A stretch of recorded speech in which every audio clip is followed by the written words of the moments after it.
జై శ్రీరామ్. శ్రీమాత్రే నమః. శ్రీ గురుభ్యో నమః.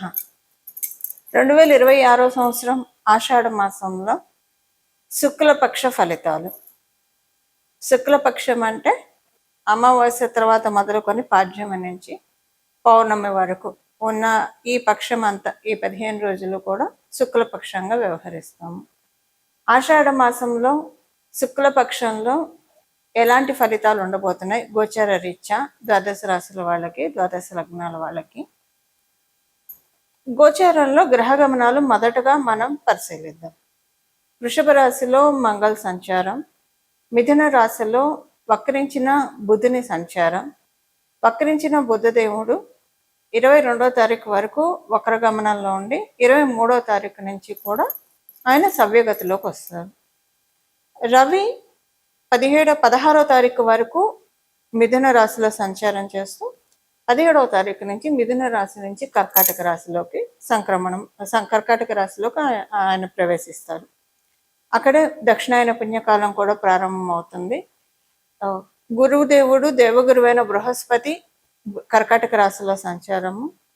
రెండు గ్రహాలు సింహరాశిలో సంచారం. శుక్ర భగవానుడు, కేతుదేవుడు, వీరిద్దరూ కూడా సింహరాశిలో వారి సంచారం. అలాగే రాహుదేవుడు కుంభరాశిలో ఆయన సంచారము. శనేశ్వరుడు మీనరాశిలో సంచారం. ఆఖరుదైన మీనరాశిలో ఆయన సంచారం ఉంది. ఇవి గోచారంలో ఉన్న గ్రహ గమనాలు. ఈ గ్రహ గమనాలను అనుసరించి ఈ సమయంలో ద్వాదశ రాశుల వాళ్ళకి, ద్వాదశ లగ్నాల వాళ్ళకి ఎలాంటి ఫలితాలు ఉంటాయి ఇది మనం చూద్దాము. ఈ పక్షం ఆఖరిలో శనీశ్వరుడు కూడా వక్రగతిలోకి వెళ్తున్నారు. ఇవి గోచార గ్రహ గమనాలు. ఈ గోచార గ్రహ గమనాలను అనుసరించి ఎలాంటి ఫలితాలు ఉంటాయి? ఈ ఫలితాలు అసలు తెలుసుకోవడానికి ముందుగా ఈ పక్షంలో గోచారంలో గ్రహాలు ఎలా స్థితిలో ఉన్నాయి? శుభత్వాన్ని సూచిస్తున్నారా, జాగ్రత్తని సూచిస్తున్నారా? ఇవి మనం ఇప్పుడు మాట్లాడుకుందాం. గోచారంలో బుధ భగవానుడు వక్రించి ఉన్నాడు. ఈ గోచారంలో లాస్ట్లో అంటే ఈ పక్షం ఆఖరిలో ఆయన వక్రగతిలోంచి బుధ భగవానుడు బయటకు వస్తాడు. ఈ పక్షం చివరిలో శనేశ్వరుడు వక్రగతిలోకి వెళ్తున్నాడు. ఇది ఈసారి ఉన్న ప్రత్యేక అంశము. బుధ భగవానుడు వక్రించి ఉండడం, ఆయన స్వక్షేత్ర గతుడై ఉన్నాడు. స్వక్షేత్ర గతుడై ఉండి వక్రగతిలో ఉండడము, అలాగే గురు భగవానుడు ఉచ్చ స్థానంలో ఉండడం, ఇదంతా కూడా స్పెషల్ గ్రహస్థితిగా మనం పరిగణించాలి. అయితే ఇప్పుడు దీన్ని దృష్టిలో పెట్టుకొని ద్వాదశ రాశుల వాళ్ళకి, ద్వాదశ లగ్నాల వాళ్ళకి ఎలాంటి ఫలితాలు ఉంటాయి ఈ విషయాన్ని మనం ఇప్పుడు చూద్దాం. మీనరాశి మీన లగ్నంలో పుట్టిన వాళ్ళకి, మీనరాశిలో పుట్టిన వాళ్ళకి, మీన లగ్నంలో పుట్టిన వాళ్ళకి ఈ పక్షం అంతా కూడా అంటే మొదటి వారం ఒక ఎత్తు ఉంటుంది, చివరిలో ఒక రకంగా ఉంటుంది, రెండవ వారం ఒక రకంగా ఉంటుంది. మొదటి వారం చాలా బాగా సాగుతుంది, స్మూత్గా వెళ్తుంది, అన్నీ బాగా సాగుతాయి. చివరిలో కూడా బాగా ఉంటుంది. ఈ మధ్యలో అంటే 15వ తారీఖు తర్వాత నుంచి 7 రోజులు వదిలేసేసి మిగతా మధ్య భాగం ఏదైతే ఉంటుందో అక్కడ మీకు కొంచెం టెన్షన్స్ అది మీకు క్రియేట్ అవుతుంది. కానీ అది తర్వాత నార్మల్గానే సర్దుమణిగిపోతుంది, ఎక్కువగా అది క్యారీ అవ్వదు. విద్యార్థులకి మంచి శుభ సమయం. వివాహ ప్రయత్నాలు చేయాలనుకున్న వాళ్ళకి అనుకూలంగా ఉంది. అలాగే ఏదైనా కొత్తగా సబ్జెక్ట్స్ చదువుకోవాలనుకున్న వాళ్ళకి, నేర్చుకోవాలనుకున్న వాళ్ళకి, ఏదైనా కొత్త సబ్జెక్ట్ స్టడీ చేయాలనుకున్న వాళ్ళకి ఈ సమయం చాలా చక్కగా ఉంది, తోడ్పాటుగా ఉంది కాలం అంతా కూడా. ఇవి ఈ పక్షం యొక్క ఫలితాలు మీనరాశి, మీన లగ్నంలో పుట్టిన వాళ్ళకి. పరిహారము ఈ పక్షంలో చేసుకోవాల్సిన పరిహారము. ఈ పక్షంలో 2 గ్రహాలు వక్రగతిలో ఉన్నాయి. అంటే ఒక గ్రహం వక్రగతిలోంచి బయటకు వస్తుంది, ఇంకొక గ్రహం వక్రగతిలోకి వెళ్తుంది. అంటే శనిశ్చరుడు వక్రగతిలోకి వెళ్తున్నాడు, బుధ భగవానుడు వక్రగతి నుంచి బయటకు వస్తున్నాడు. ఈ వక్రగతిలో నుంచి బయటికి రావడం ఇది బెనిఫిట్ అందరికీ. మిథున రాశిలో ఉండి ఆయన వక్రగతిలో నుంచి బయటికి రావడం చాలా మందికి బెనిఫిట్. అయితే శనీశ్వరుడు వక్రగతిలోకి వెళ్ళడం కొంతమందికి ప్లస్ ఉంటుంది, కొంతమందికి మైనస్ ఉంటుంది. ఎవరెవరికి ప్లస్ ఉంటుందంటే ఇప్పుడు మా ఇప్పుడున్న మనం దీంట్లో చూస్తే కనుక అర్ధాష్టమ శని, ఏలినాడు శని, అలాగే అష్టమ శని ఎవరెవరికైతే జరుగుతుందో వారికి శనీశ్వరుడు వక్రగతి మంచి ఇంపాక్ట్ చూపిస్తుంది. అష్టమ శని ఎవరికి ఉంది? సింహరాశి వాళ్ళకు ఉంది. అర్ధాష్టమ శని ధనుసు రాశి వాళ్ళకు ఉంది. ఏలినాడు శని కుంభరాశికి, మీనరాశికి, మేషరాశికి వీళ్ళకు ఉంది. వీళ్ళందరికీ కూడా ఒక రిలీవింగ్ ఫ్యాక్టర్ శనీశ్వరుడు వక్రగతిలోకి వెళ్ళడం. ఇన్నాళ్ళు అష్టమ శని వల్ల పడ్డ బాధలు కావచ్చు, అర్ధాష్టమ శని వల్ల పడ్డ ఇబ్బందులు కావచ్చు, ఏలినాడు శని వల్ల చూసిన ఉత్కృష్టమైన పరిస్థితులు కావచ్చు, వీటిల్లోంచి కొంత రిలీవింగ్ ఫ్యాక్టర్ ఉంటుంది. ఈ ఏలినాడు శని ప్రభావం కుంభరాశి వాళ్ళకి అంతగా ఉండదు. మకర కుంభరాశి వాళ్ళకి ఏలినాడు శని మేలే చేస్తుంది, చెరుపు చేయదు.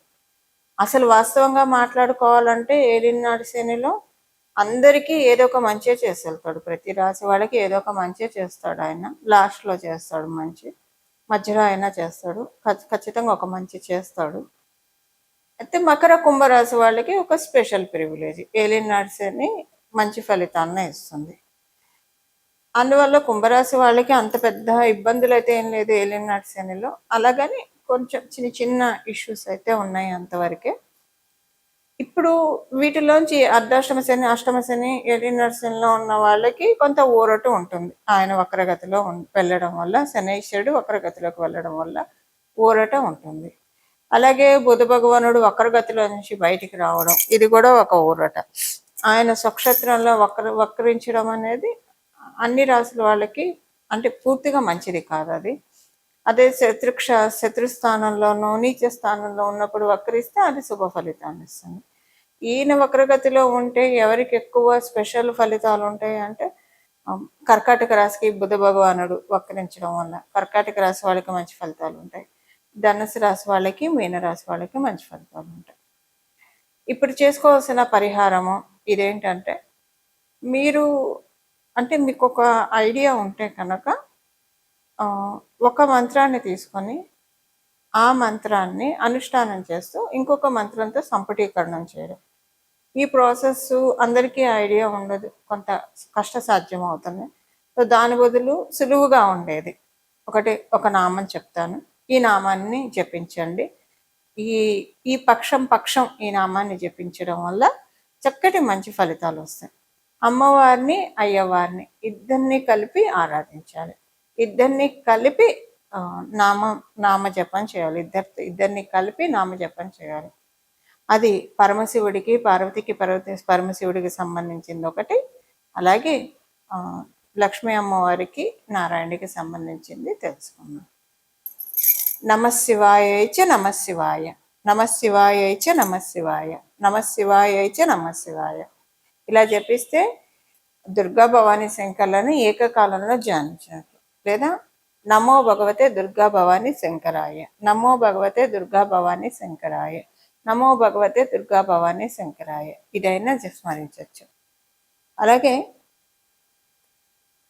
నమో భగవతే రమా సత్యదేవాయ, నమో భగవతే రమా సత్యదేవాయ, నమో భగవతే రమా సత్యదేవాయ ఇలాగన్నా చెప్పచ్చు. నమో భగవతే శ్రీ సత్యదేవాయ, నమో భగవతే శ్రీ సత్యదేవాయ, నమో భగవతే శ్రీ సత్యదేవాయ అన్న స్మరించవచ్చు. శ్రీనివాస శ్రీనివాస శ్రీనివాస గోవింద, శ్రీనివాస గోవింద, శ్రీనివాస గోవింద అన్న స్మరించవచ్చు. ఏదైనా మీరు పట్టుకోండి, ఈ నామాన్ని ఈ పక్షం జపించండి. మనసులో మీరు ఇవి నామాలే కాబట్టి ఎప్పుడు దీనికే నియమ నిబంధనలు అంటే ఏమీ ఉండవు. మీరు ఎప్పుడు కూడా సర్వకాల సర్వావస్థల్లో ఈ నామాన్ని జపించుకోవచ్చు.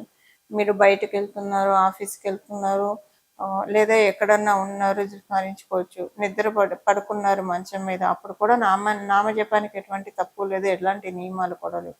భోజనం చేస్తున్నారు, భోజనం చేస్తూ స్మరించుకోవచ్చు. అసలు భోజనం కాలంలో భగవన్ నామస్మరణ చేస్తూనే భోజనం చేయాలి.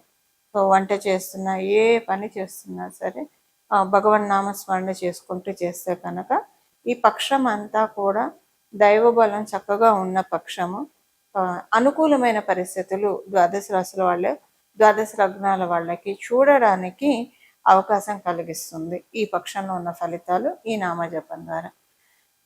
ఇలా మనం అందరం కూడా భగవంతుడి కృపకి, లక్ష్మీనారాయణ కృపకి, దుర్గా భవానీ శంకర్ల కృపకి పాత్రలం కావాలని చెప్పి మనందరి తరఫున మనస్ఫూర్తిగా వేడుకుంటూ మంగళం. నమో భగవతే వాసుదేవాయ.